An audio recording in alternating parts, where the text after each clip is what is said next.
Thank you. Are we, as we get, let me just say, as we get very, very passionate, and we've had 2 days of extraordinary sharing, and we're not done yet. I just want to share my thoughts here.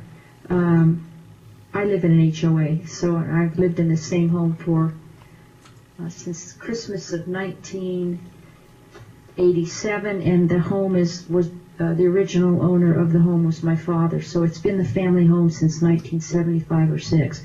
So I certainly understand the concerns up close and personal, and that's not talking about my homeowners association, it's just that I do live in an HOA environment.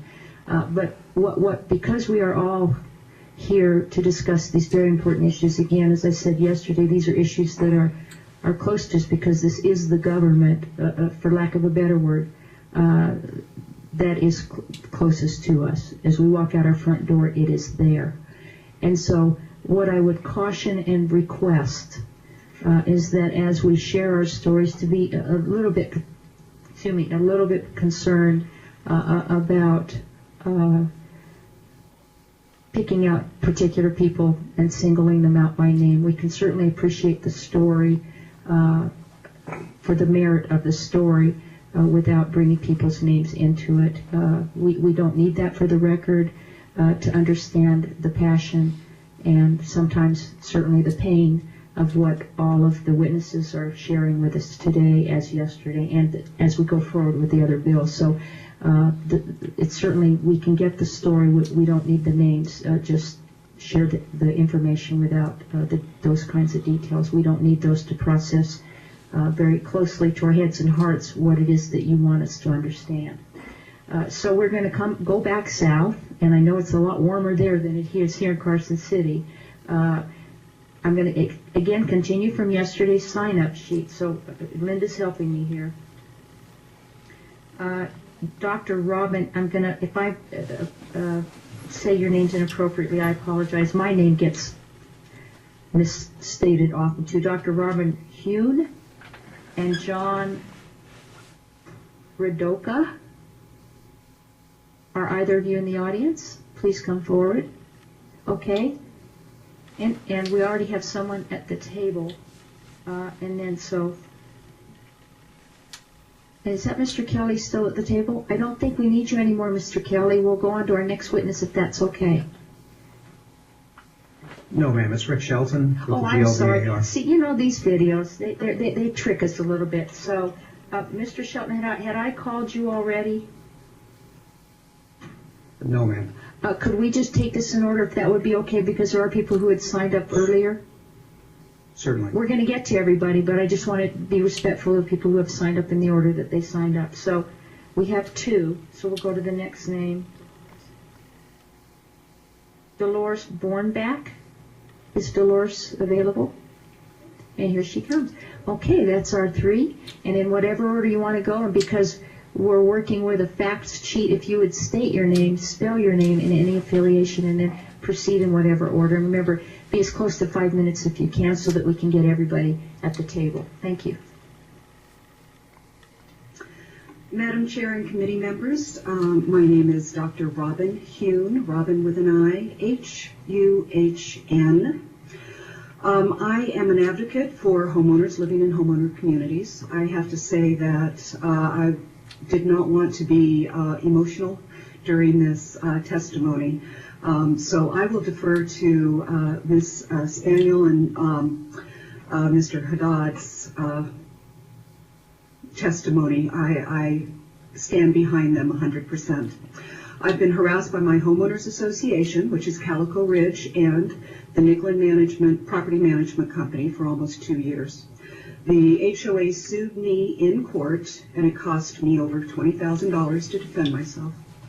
Homeowners have to go through the real estate division of Nevada Ombudsman's program. This is to file any grievance. But an HOA can go directly to court.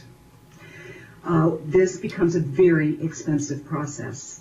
There seems to be an inequity here, which is also seen in Section 1, which was discussed yesterday. As a homeowner, I'm always told that If you don't like it, move. You know what you were getting into when you signed the CC&Rs. I become furious when I hear that. Right now, almost nobody can sell their home, so you can't get out. Also, I lived in a homeowners HOA community, guard-gated community for 11 years. It was wonderful. I never had a problem. Why would I think when I went to Calico Ridge that it would be any different? That was my history. That was my experience. As an advocate, I speak with many homeowners from all over the United States on a daily basis who have problems with their homeowners associations. The majority of people I speak with describe their HOA as being run by a Gestapo or the Nazis. Homeowners no longer own their homes. I was told this by someone in the Ombudsman's office, that my property is owned by the HOA. There is no freedom to be an individual and enjoy your home without fear of being fined. When a homeowner protests, they have to be concerned about retaliation from the board and other homeowners.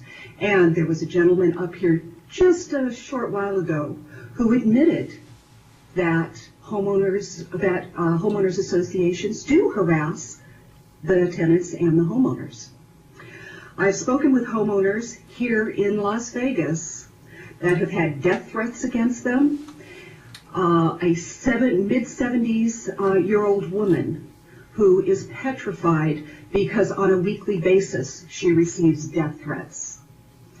And other homeowners have had their properties vandalized, not once, more than once, over and over again. This is because they're trying to stand up for their rights.